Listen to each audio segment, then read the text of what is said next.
Waalaikumsalam warahmatullahi wabarakatuh. Bagaimana kabar kalian?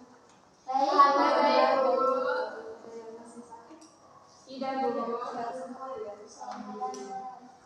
Ibu absen terlebih dahulu.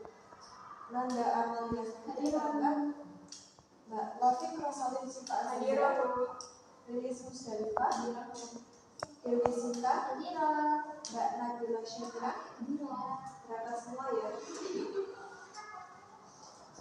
Sebelum memulai pelajaran pada pagi hari ini, mari kita berdoa dengan membaca surat Al-Fatihah. Silakan Mbak Lilis dipimpin. Silakan berdoa mulai.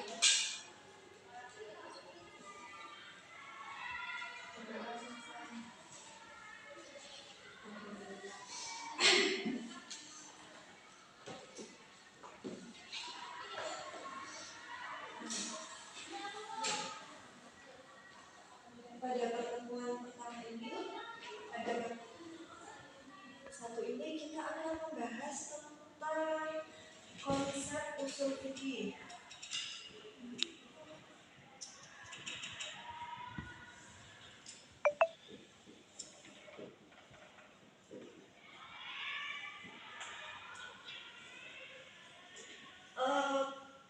Pada kelas 10 dan kelas 11 pelajaran fikih yang kalian masih ingat apa saja?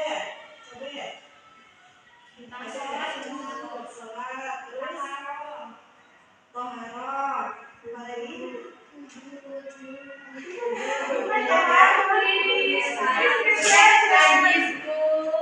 Ya, banyak ya. Itu namanya ilmu tentang ilmu fikih. Nah, kalau ilmu fikih sama usul fikih itu sama apa beda? Tidak tahu. Ada yang tahu nggak? Kalau usul fikih sama ilmu fikih itu sama apa beda? Bedanya di mana? Oh, dari sebenarnya sama. Ya. Jadi fikih sama usul fikih itu berbeda ya.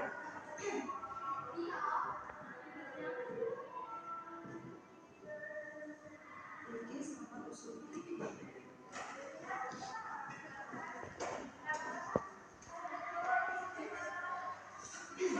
Kalau ilmu fikih itu menurut Abdul Wahab Al-Khalaf, fikih adalah kumpulan atau ketetapan hukum syara yang berkenaan dengan perbuatan manusia yang diambil dari dalil-dalilnya yang jelas dan terperinci. Itu kalau pengertian fikih saja. Jadi ilmu fikih itu merupakan ilmu yang berkaitan dengan hukum syara. Hukum syara yang membahas tentang hukum-hukum Islam yang bersumberkan pada Al-Quran dan Hadis dan ketetapan-ketetapan ulama. Itu kalau ilmu fikih saja ya. Kalau ilmu usul fikih,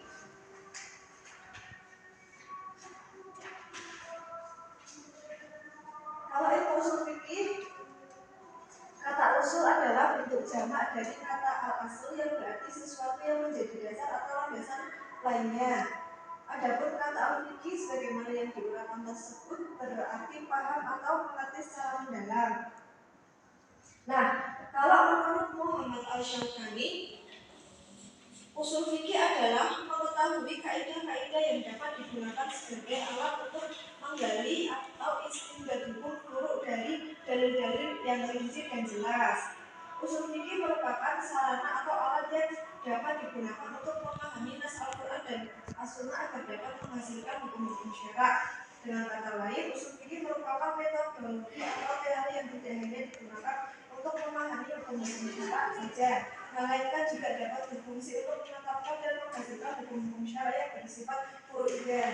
Jadi kalau fikih itu kan cuma pembahasannya saja ya, tentang ilmu-ilmunya saja. Tapi kalau usul fikih itu dia ilmu yang menjelaskan tentang hukum fikih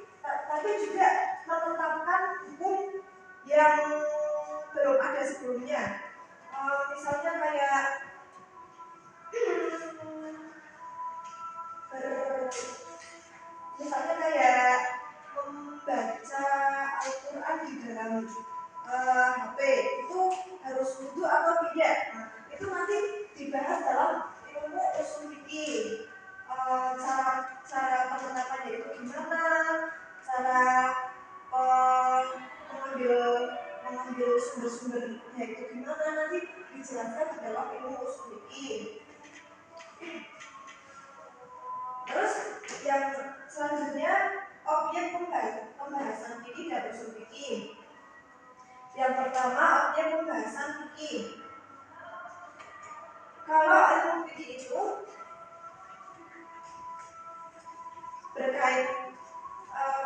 berkaitan dengan taktif syar'i yang menjadi beban seorang mukallaf dalam berbagai aspek kehidupannya. Berbagai aspek kehidupan mukallaf meliputi muamalah dan jinayah. Aspek ibadah menyangkut hubungan vertikal antara manusia dengan Allah dan juga menyangkut segala persoalan yang berkaitan erat dengan urusan mendekatkan diri kepada Allah, seperti sholat, puasa, zakat, dan haji, serta berbagai bentuk amal kebaikan yang lainnya. Dari sini pula muncullah istilah ibadah mahdud dan ibadah ghairul mahdud. Pernah dengar nggak ibadah mahdud dan ibadah ghairul mahdud? Belum pernah? Kalau ibadah mahdud adalah ibadah yang memiliki syarat dan rukun yang ditentukan oleh syariat dan pelaksanaannya dijelaskan dalam Al-Quran dan hadis. Jadi kalau ilmu fikih ini kan menerangkan tentang ibadah-ibadah kehidupan orang-orang muslim, hukum-hukumnya. Nah, kalau ibadah mahdud itu ibadah yang sumbernya itu jelas, pelaksanaannya itu sudah ditetapkan langsung dalam Al-Quran dan hadis, seperti sholat, puasa itu kan sudah dijelaskan dalam Al-Quran dan hadis. Nah, kalau ibadah ghairul mahdud itu ibadah yang sifat, bentuk, kaifat, dan waktunya itu tidak dijelaskan secara rinci. Namun dalam Al-Quran dan hadis hanya memberikan dorongan atau motivasi yang tinggi agar manusia berkeinginan yang tinggi mengerjakan kebajikan dan amal soleh dalam berbagai hal, dan kesempatan semata hanya mengharap ridho Allah, seperti saling tolong menolong dalam berbuat kebaikan, mencari ilmu, meringankan beban sesama yang terkena musibah dan lainnya. Ya, kalau ibadah ghairul mahdud itu kan yang sifatnya itu dari dalam diri manusia. Misalnya menolong seseorang, terus bersedekah, berbuat kebaikan, itu kan tidak dijelaskan secara rinci dalam Al-Quran. Itu kan cuma sekedar motivasi-motivasi saja. Manusia dengan manusia ya. Iya, hubungan manusia dengan manusia, benar-benar. Nah, yang kedua objek pembahasan usul fikih. Tadi kan yang objek pembahasan fikih ya. Nah, kalau objek pembahasan usul fikih itu apa saja? Yang pertama, objek pembahasan ilmu usul fikih adalah syariat yang bersifat multi atau yang menyangkut dari hukum. Baik dari hukum ini menyangkut dari hukum nas yang terdapat dalam Al-Quran dan hadis, ataupun dari yang ijtihadiyah. Kalau dari yang ada dalam Al-Quran dan hadis, kajiannya berkaitan dengan berbagai bentuk karakteristik lafaz nas, yaitu lafaz nas dari segi bentuknya, lafaz nas dari segi cakupan maknanya, lafaz nas dari jumlahnya, lafaz nas dari segi jelas dan tidak jelasnya, serta macam-macam penggunaannya, lafaz nas dari segi penggunaannya, hukum syarat dalam kaitan dengan makna hukum, pembagian isim dan objek secara hukum. Kalau dalil ijtihadiyah ini merupakan dalil-dalil yang dirumuskan berdasarkan ijtihad ulama. Dalil-dalil tersebut itu seperti al-ijma, al-qiyas, al-intisar, al-maslahah al-mursalah, al-istidlal, sa'du as-syari'ah, al-urf, sya'du man qablana, dan mazhab sahabi.